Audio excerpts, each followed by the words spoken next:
In my early days, I would spend long hours practicing guitar, chords, scales, technique, all of it. But for the longest time, I didn't make much music with any of it.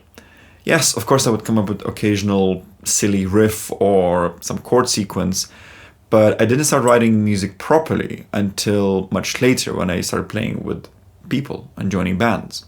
Recently, this got me thinking about it. What happens if all you do is practice and then you find yourself in a room full of other musicians or in a studio? How does that practice translate into making music? We've heard these stories about our favorite guitarists practicing for hours, sleeping with their instrument, etc. And it's idealistic and romantic. I get it. And no one would argue that disciplined practice is crucial. However, there's always a real risk of getting stuck in that practice world.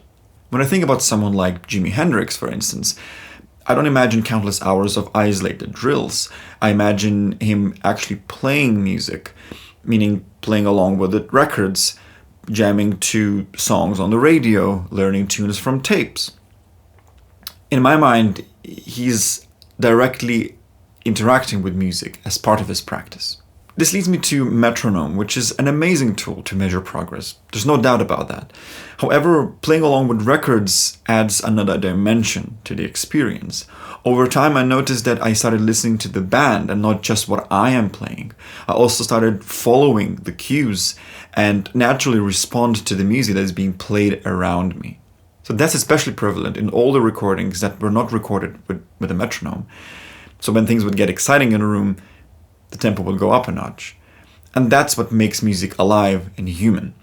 And all of this experience beautifully transitions into rehearsal spaces, studios, or songwriting rooms, where you're actually now dealing with real people. And this is not to say that I threw the metronome away, not at all. In fact, I use it extensively to polish the parts or learn new material or whatnot, and then I would move it over to a more musical context to see how that feels in a more real-world situation.